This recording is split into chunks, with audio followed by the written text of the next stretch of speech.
আগের ভিডিওতে আমি বলেছিলাম এদিকে খুব বৃষ্টি চলছে।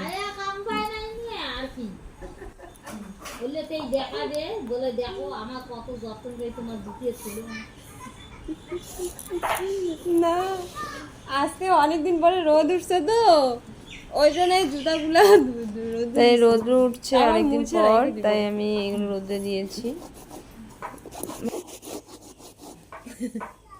মা বলতেছে, আমি বলে দেখাবো, দেখো আমি কত যত্ন করি। তখন ও ডিউটিতে যাবে তখন তো লাগবেই, সেই জন্য আগেই পরিষ্কার করে রাখছি। বাপের জন্য আমি কোনোদিন জুতা ধুই না, নিজের জুতা ধুই না, যত পরিষ্কার করে জুতা ধুয়ে দিছি না গাড়ি খাবার বয়ে। তোমার নাতির জুতা।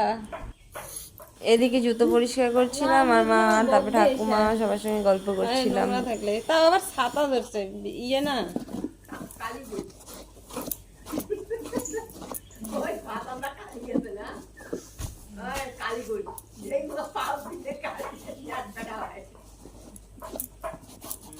তাহলে তাহলে আমাকে দিয়ে আবার পরিষ্কার করায় নিবে, তাহলে আমার লাভ কি হবে দিয়া? আমি না বাড়িতে বসে থাকতে পারি না, আমি বসে থাকবো শুয়ে থাকবো নিজের কেমন যেন লাগে। তাই যখন কোনো কাজ থাকে না তখন তবুও চেষ্টা করি যে কোনো একটা কাজ করি, যেরকম আজকে কাজ করছিলাম প্লাস্টিক দিয়ে, তখন কোনো কাজ পাচ্ছিলাম না হাতের কাছে, তখন ভাবলাম না জুতোগুলো রোদ দিই, জুতোগুলো পরিষ্কার করি, সেরকমই টুকটাক কাজ করি আর কি। দেখো আমার জুতো পরিষ্কার করা হয়ে গিয়েছে, সবগুলো জুতো আর কি রোদে, মানে সামনে যেগুলো ছিল ওগুলো রোদ্রে দিয়েছি, তারপর পরিষ্কার করেও রাখলাম।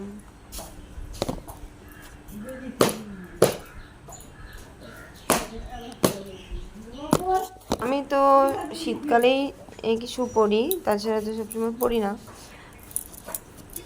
যারা আর কি ডিফেন্স লাইনে আছে তাদের তো পড়তেই হয়, পড়তেই হবে আর কি, তাদেরকে পড়তেই হয়।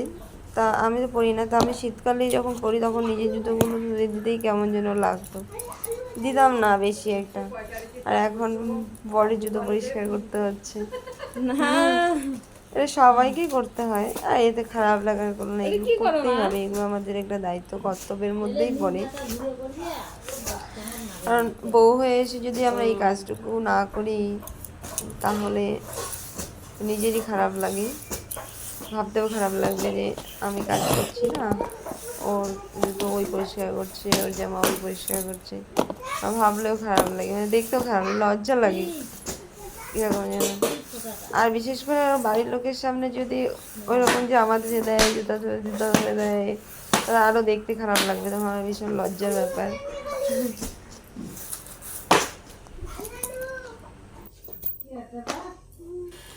এদিকে আমার জুতো পরিষ্কার করা শেষ, তারপর আমি সিঁড়িটা ঝেড়ে মুছে নিলাম। আমি এই সিঁড়ি দিনে বহুবার ধুই, মুছি, ঝাড় দিই, তবুও মাটি পায়ে, যাই হোক ওটা হয়ে যায়, গ্রামের বাড়িতে ওরকম হবেই, যতই হোক না আমি তবুও পরিষ্কার রাখার চেষ্টা করি। তবে আজকে ভিডিওটা কেমন হয়েছে তোমরা লাইক কমেন্ট করো আর চ্যানেলটা সাবস্ক্রাইব করে দিও। সবাই ভালো থাকো, সুস্থ থাকো, আর নতুন অন্য একটি ভিডিওর জন্য অপেক্ষা করতে থাকো।